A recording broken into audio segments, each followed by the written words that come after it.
Olá, meus amigos da TV Impacto. Novamente nós estamos aqui no estúdio e hoje eu trouxe um convidado bem especial, Padre André Carlos. Quem não conhece, né, aqui em Santarém, nos interiores, ele é padre e eu quero saber um pouquinho como é que o senhor começou essa missão, porque eu sinto que isso é uma missão que Deus dá, né, para a pessoa. Conta um pouquinho pra gente, Padre. Seja bem-vindo no estúdio. Então, obrigado também a todos que nos assistem, né? Sim. E bom, essa é uma caminhada já bastante longa, porque eu considero que desde muito jovem, muito adolescente, ainda criança, pode dizer. Sim. Eu tinha um irmão que era seminarista, o mais velho da nossa família. Nós somos irmãos, 13 irmãos. Ele era o mais velho, eu sou o 10º. E eu acho que por causa disso eu também me deixei influenciar um pouco, né? Deus tem várias maneiras de nos chamar e uma dessas pode ter sido dessa maneira. E desde os 11 anos de idade eu entrei no seminário. Nesse tempo já não era mais internato como era no tempo do meu irmão, aqui em Santarém mesmo. E quando eu entrei no seminário eu tinha essa vontade, essa convicção, embora no seminário já não estudar, mas só aqueles que queriam ser padres. Sim. Mas aqueles que queriam, a gente tinha momentos de retiro espiritual, tinha um acompanhamento mais próximo. E aí foi esse caminho que eu trilhei, né, dos 11 anos de idade. Depois eu fui para o Tiagão, que era uma casa de formação já para quem estava estudando, naquele tempo, o 2º grau, estudando no Colégio do Amando. E aí depois fui fazer faculdade em Belém, né, no seminário interdiocesano, que era de várias dioceses. Tinha seminaristas de vários lugares aqui do regional. E aí a gente foi fazer a faculdade de Teologia e Filosofia. Posteriormente fiz também Ciências da Religião. E foi isso, né? Então, desde cedo a gente tinha essa vontade. E aos poucos, é claro que aquela motivação de criança vai mudando, mas a gente vai se refazendo, se readequando e atualizando aquilo que a gente compreende como nossa vocação. Certeza. É um chamado, mas também a gente tem que estudar, né, Padre? Eu estava vendo, gente tem que estudar filosofia, teologia, né, Padre? Uhum. Tem aquela preparação antes, que é o propedêutico, que chama, isso, né? uhum. Preparação antes, para poder ver se é isso que eles querem realmente, né? Para depois entrar aí para essa jornada que também não é fácil, né, Padre? Abrir mão aí desse nosso mundo tão carnal e ter que lidar aí com as coisas do mundo, né? Com certeza, né? Eu também fiz faculdade de Ciências da Religião, como disse, e a gente vai agregando mais outros conhecimentos. A gente tem possibilidade muito de ler as coisas, né? De se entender das coisas. E a gente entende um pouquinho de tudo, mas realmente Teologia e Filosofia é a nossa faculdade mesmo, que todo aquele que se ordena presbítero tem que fazer. O senhor ficava muito em Santarém, agora está na parte do interior. Não, na verdade eu sempre trabalhei fora da cidade de Santarém. Eu trabalhei em Arapixuna, né, na Vila de Arapixuna, que compreendia a paróquia de Arapixuna, 29 comunidades, também na área do Itapera. Fiquei lá uns 7 anos, né. Fui para lá como seminarista, fui ordenado diácono lá. E depois fui para Mogi dos Campos, mais 7 anos. Depois Almerim, fiquei 5 anos. Em seguida veio para Belterra, que fiquei mais uns 2 anos e meio, 3 anos. Foi a paróquia que eu menos fiquei. E em seguida a Alter do Chão, Nossa Senhora da Saúde. E recentemente fui transferido agora para Boim. Tá certo. Santo Inácio de Loyola. Padre, então, voltando aqui para nosso assunto que é bem importante. Nós estamos aí vivendo um período de quaresma, né? E já aproveitando a sua visita aqui no nosso estúdio, a gente está passando por um momento bem difícil, eu acho que nunca vivido para nós, né? Então, é um momento difícil. Eu quero saber com o senhor, como é que estão as pessoas, como é que estão os fiéis hoje na igreja? As pessoas têm conversado muito com o senhor, as necessidades, as dificuldades que eles têm sentido com relação à pandemia, por exemplo? Eu acho que essa realidade que nós estamos passando se suscitou novas demandas, né? A gente percebe as pessoas muito introvertidas, muito reflexivas, tentando interpretar essa realidade. A gente não deixa de ouvir interpretações, às vezes, assim, muito primárias, dizer, é castigo de Deus, é isso, sim, é verdade. E eu acho que a palavra de Deus, ela serve para nos orientar, quando a gente estuda teologia também, para entender os desígnios de Deus. É claro que tudo isso, Deus é insondável, mas de antemão a gente diz, né? Deus nos deu uma liberdade, e nessa liberdade Ele entrega confiante no ser humano que é capaz de discernir entre o bem e o mal, né? E para cada uma coisa tem as suas consequências. Não é um punitivismo de Deus, porque na palavra de Deus a gente compreende que Ele é amor, que Ele é misericórdia, que Jesus até em João vai dizer que a vontade que Ele veio, né, é enviada do Pai para que todos tenham vida e vida plena. Vida plena eu imagino com saúde, com bem-estar, com alimento, né? Tudo isso que é próprio para a pessoa humana. Sim. Então, eu acho que certas interpretações, elas são muito primárias, prematuras, e não dá a possibilidade do ser humano de interpretar o que Deus quer com tudo isso que está acontecendo, né? E quando a gente já tem essas interpretações aí primárias, a gente não consegue mais interpretar outra coisa, senão aquele direcionamento quase que, vamos dizer assim, limitado da pessoa humana, que entende que é punição de Deus. Ora, se for punição de Deus, então a gente deveria acolher da melhor maneira, se resignar diante de tudo isso, não procurar meios de superar tudo isso, de encontrar os remédios, a vacina, no caso, para, né, extirpar esse mal que está atingindo. Com certeza. Agora, de tudo isso, é importante que a gente faça uma reflexão, tanto a nível pessoal como coletivo. O que Deus quer da gente, né? E hoje, como a gente conversava aqui antecipadamente, a gente está vendo, vamos dizer assim, a carência das pessoas a nível sentimental, né? E também ao mesmo tempo a carência por necessidades mesmo materiais, de alimentação e outras coisas. Isso tudo choca muita gente. Muito. E se a gente não tratar as pessoas com a devida humanidade, veja que nesse tempo não morre só pessoas que a gente supostamente diz que são pessoas más, né, que nem deveria ter esse tipo de interpretação, mas todos, desde as crianças mais antigos. Então são coisas que a gente vai ter que talvez uma década para se debruçar e perguntar, mas e os cientistas vão continuar estudando e dizendo quais são as consequências desse vírus para a vida da gente. É verdade. Né? Então é uma questão de sabedoria, esse discernimento.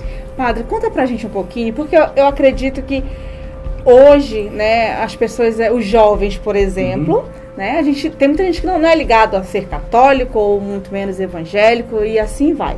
Mas eu quero que o senhor dar uma explicação para modo geral, o que é a quaresma, para que todos nós possamos entender um pouco mais. Então, a quaresma, né, esse período de 40 dias que a igreja tem no seu calendário litúrgico, que começa com a celebração da quarta-feira de cinzas, agora nessa semana que aconteceu, e vai desembocar na Semana Santa, na Páscoa da Ressurreição. Então é um período que a igreja tem no seu calendário litúrgico, onde quer levar o cristão a refletir justamente sobre a questão, eu acabei de falar, né? São muitas coisas que a gente precisa pensar de maneira pessoal e também no coletivo. Vamos dizer assim, é um período que a gente insiste em dizer que é um período reflexivo, de oração, de conversão, de assumir as consequências do pecado, porque se a gente não tem esse limite, a gente não tem consciência desse pecado, tudo que a gente fizer não tem censura, não tem, né, as regras, não tem a lei para nos punir. E não é uma questão de punição, é uma questão de mudança de comportamento para o nosso bem e bem dos nossos semelhantes, né?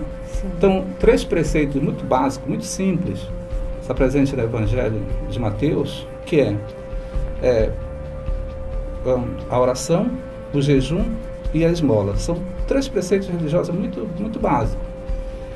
Então, esses preceitos que a igreja insiste para a gente seguir, ela visa justamente isso, o ser humano se entender como pessoa humana, tanto que na cerimônia da quarta-feira de cinzas tem uma passagem bíblica, quando recebe com o sinal da cruz na fronte, diz, lembra-te que tu és pó e ao pó retornarás, né? Em Gênesis, no episódio da criação do ser humano. Então Deus lembra ele, quer dizer, os limites, né, da pessoa humana, as limitações do tempo, faz com que a gente entenda, assuma essa humildade, um bom discernimento para entender que somos muito pouco, mas ao mesmo tempo Deus nos agraciou com essa vida, né, que é maravilhosa, ninguém quer se desapegar dela, né? É verdade, ninguém quer dar Deus. Exato, uma pessoa, um parente, um amigo que se vai nessa pandemia, a gente fica muito triste, né? A gente fica emotivo. Eu confesso que estou assim, né? Eu peguei esse vírus, aliás, ele me pegou, e talvez até uma das consequências é que a gente fica muito emotivo. É mesmo, com relação a isso. A oração, né? A oração que é o diálogo com Deus, o jejum, que é você também sentir as privações humanas e por isso ser solidário com, talvez, você faz uma dieta. A dieta é diferente de um jejum. Sim. E o jejum, por quê? Porque o jejum nos faz solidário com aquelas pessoas também, sentir na pele, na dor, aquelas pessoas que passam não por questão de uma opção, mas por necessidade mesmo, né? Sim. Todo dia tem que ir para a luta para ver se naquele dia almoça ou janta. Né? É verdade. O senhor que já está nesse tempo aí, nessa caminhada, o senhor já sente que tem alguma mudança sobre essas coisas que antes as pessoas acreditavam muito? Que, posso comer isso, não posso comer. O senhor acha que mudou alguma coisa agora? Com certeza as pessoas hoje levam menos a sério esses preceitos. Agora, como eu disse, que precisamos desmistificar, quando fala em jejum, jejuar, e a gente fala em abster-se, é importante, as pessoas costumam dizer abster-se de carne. Na verdade, o certo é abster-se da carne. Então, abster-se da carne tem esse cunho, né? Abrir mão daquilo que você reconhece que na sua vida não é um comportamento adequado. E eu não estou falando isso de um aspecto moral, estou falando isso de mais um aspecto ético. Ao você, por exemplo, tirar o direito de alguém que tem o seu direito e você não dá a essa pessoa, não reconhece o direito que ela tem, né? Então essa que é uma questão muito importante. Agora, é claro que por causa dessas novas interpretações, então as pessoas já tomam outro caminho, que é do desconsiderar tudo. Aí pronto. Antigamente, eu me lembro quando criança, quando os pais ou os mais velhos de casa diziam, olha, quarta-feira de cinza, tem que ir para a igreja. E geralmente o conselho que dizia tem que ir para a igreja porque tu pulou o carnaval. Sim. E não é por causa do pulou o carnaval. O carnaval faz parte da cultura. Sim. Inclusive, existem muitas interpretações, como eu disse, antecipadas, que a gente vê nas redes sociais, aquela cena do samba-enredo, do diabo lutando com Jesus e degradando a vida de Jesus. Então todo mundo diz, a Covid é punição por causa disso. Eu vi muito isso. O que não soube interpretar nem o enredo do carnaval, que na verdade, se você vai ver, no final há uma vitória do bem. Infelizmente, pelos mesmos mecanismos, pela espada, né? Mas não deveria ser assim. Sim. Mas então, a interpretação que logo as pessoas concluem, foi isso que causou essa epidemia. Sim. E alguém já também responde, você imagina essa pouca criatividade para dizer que foi por causa de um enredo de uma escola de samba no Brasil que se disseminou uma epidemia no mundo todo, morrendo mais de não sei quantos milhões agora estão. É verdade. Né? E outros atingidos. Não é essa a interpretação. Primeiro, ver o que está escrito no samba-enredo e qual é a crítica que ele faz. É justamente isso, da lasciva, do pecado, que se dissemina, toma conta do mundo, mas que no final a vitória é da paz, é do bem, né? Então eu digo, eu acho que nessa questão do aprendizado, daquilo que nós estamos passando, não pode ter essa antecipação de querer interpretar tudo sem a autocrítica, de entender que podemos sair melhor disso. Sim. Infelizmente, o nosso país não está fazendo a coisa correta e talvez a gente seja um dos países que mais vai sofrer com o prolongamento dessa pandemia. Nossa, aqui. E é muito triste porque a gente sabe, né, os profissionais da saúde estão esgotados. Eu fui a última vez ao médico, por último retorno, agora no dia 2, eu senti assim, na fisionomia da pessoa, da médica que estava me atendendo,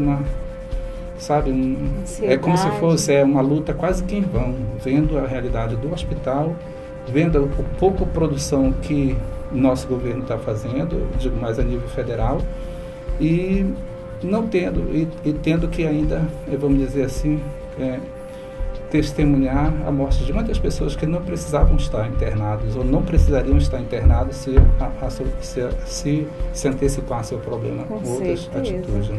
Padre, então vamos finalizar com uma mensagem. O que o senhor diria para as pessoas hoje, nesse período aí da Quaresma? Qual o recado que o senhor deixaria para nós, né, fiéis? Então, essa questão da quaresma, que eu até ouvi a pergunta antes, né, biblicamente, livro de Jonas, também no Êxodo tem o período de 40 dias, tem na tentação de Jesus que vai ao deserto, e Satanás faz aquelas propostas para ele. Jesus estava jejuando por 40 dias e 40 noites. Então esse período, na verdade, é um período de introspecção, de a gente se voltar para si e tirar as lições da nossa própria vida, aquilo que podemos melhorar. Isso não tem só na igreja, na religião cristã católica, mas no islamismo também tem o período de 40 dias, no judaísmo também tem um período. E eu diria, o pecado não está porque você cometeu alguma coisa nesse período da quaresma e depois dela não é mais pecado. Não, o pecado está que você não se propõe a uma atitude diferenciada.